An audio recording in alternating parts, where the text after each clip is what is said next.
Assalamualaikum warahmatullahi wabarakatuh. Swastiastu, Namo Buddhaya, salam kebajikan. Perkenalkan, saya Abidari Kabelo dari Prodi Teknik Informatika kelas B dengan nomor NIM 092.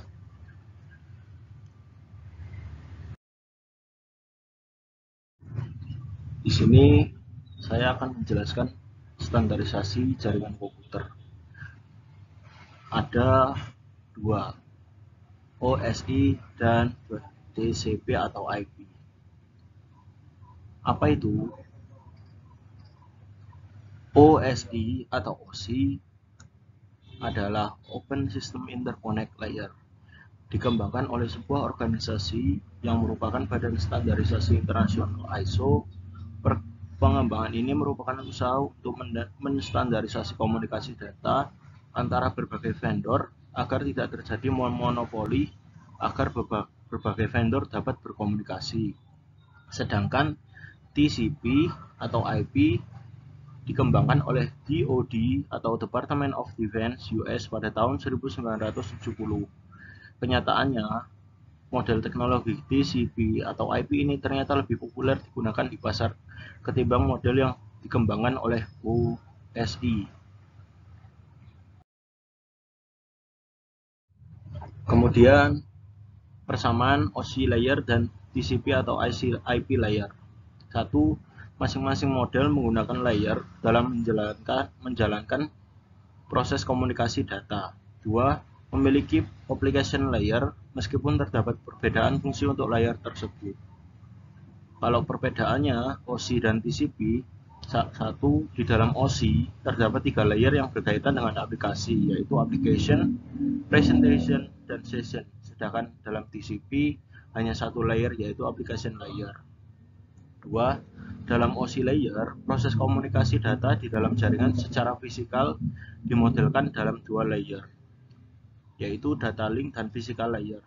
Sedangkan pada TCP dimodelkan dalam 1 layer, yaitu network access.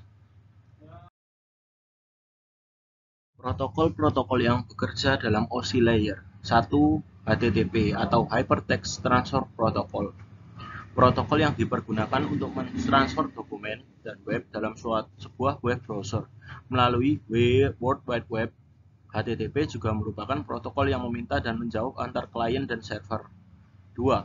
VTP atau File Transfer Protocol. Protokol internet yang berjalan dalam layar aplikasi yang merupakan standar untuk mentransfer file komputer antar mesin-mesin dalam sebuah jaringan internet.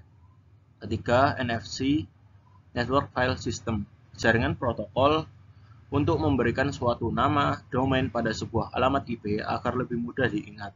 Nomor 5, POP3 atau Post Office Protocol, protokol yang digunakan untuk mengambil mail dari suatu mail transfer agent yang akhirnya mail tersebut akan di-download ke dalam jaringan lokal. Nomor 6, ada IMEMA atau Multipurpose Internet Mail Extraction, yaitu protokol yang digunakan untuk mengirim file binary dalam sebuah teks. 7. SMB atau Server Message Block, protokol yang digunakan untuk mentransfer file-file server ke DOS dan Windows. Ke-8, ada NNTP, Network News Transfer Protocol, protokol yang digunakan untuk menerima dan mengirim news group. Nomor 9, ada DHCP atau Dynamic Configuration Protocol, layanan yang membangun IP kepada komputer yang memintanya secara otomatis. Untuk presentasi layernya, 1. ada Telnet, protokol yang digunakan untuk akses remote masuk ke suatu host, data berjalan secara lain. 2. ada SMTP, Simple Mail Transfer Protocol, salah satu protokol yang biasa digunakan dalam pengiriman email di internet atau untuk mengirimkan data dari komputer pengirim email ke server email penerima. Lalu nomor 3, ada SNMP, Simple Network Management Protocol, protokol yang digunakan dalam suatu manajemen jaringan. Untuk session layernya ada 1, NetBIOS, berfungsi sebagai penyiaran pesan. Maksudnya, memungkinkan user mengirim pesan tunggal secara serempak ke komputer lain yang terkoneksi. Kedua, NetBIOS, NetBIOS Extended User Interface. Berfungsi sama dengan NetBIOS, hanya sedikit dikembangkan lagi dengan menambahkan fungsi yang memungkinkan bekerja dalam beragam perangkat keras dan perangkat lunak. Yang ketiga ada ADSP, Apple Talk Data System Protocol. Berfungsi protokol ini memantau aliran data di antara dua komputer dan untuk memeriksa aliran data tersebut tidak terputus. Lalu nomor 4 PAP, Printer Access Protocol.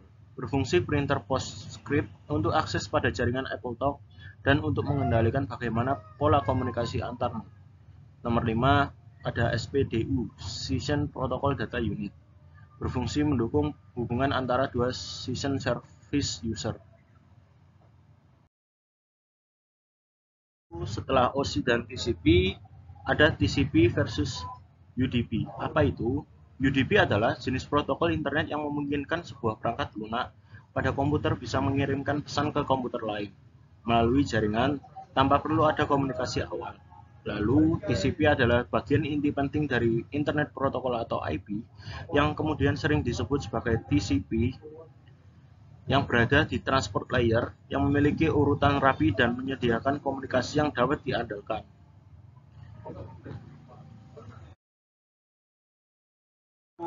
Perbedaan TCP dan UDP dari kemampuan koneksi. Bila komputer Anda menggunakan UDP, maka Anda bisa berkomunikasi antar komputer tanpa perlu ada koneksi antar komputer yang menjadi host. Lain halnya dengan TCP yang memungkinkan Anda untuk menghubungkan beberapa komputer untuk saling bertukar data. Dari karakteristik, UDP merupakan jenis protokol yang memiliki karakteristik connectionless atau tidak berbasis koneksi. Sedangkan TCP adalah kebalikannya, yaitu berbasis koneksi. Contoh aplikasi yang menggunakan protokol UDP dan TCP juga berbeda. Contoh untuk UDP adalah Sun RPC, SNMP, DNS, dan TVTP.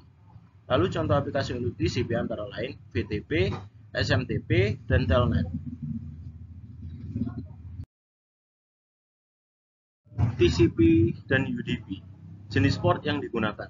Perbedaan UDP dan TCP berikutnya terletak pada jenis port yang digunakan. UDP menggunakan port 16 bit integer yang dibagi menjadi 3 bagian, yakni 49152 sampai 600.535. Untuk ephemeral port 1 sampai 1023 untuk well known port dan port 1024 sampai 49.151 untuk register port. Sementara itu, TCP menggunakan port 16 bit integer di mana antar port satu sama lain harus berbeda. Dari transmisi data, proses transmisi data UDP dilakukan dalam bentuk datagram yang memungkinkan data yang diterima bisa mengalami kerusakan dan tidak urut. Berbeda dengan UDP, TCP memiliki dua jalur yang digunakan untuk melakukan pertukaran data yang masuk dan keluar. Dengan adanya dua jalur input dan output, tersebut merupakan proses pertukaran data jadi lebih efektif karena dilakukan secara bersamaan. Itulah informasi seputar perbedaan UDP dan TCP. Semoga dapat membantu. Terima kasih.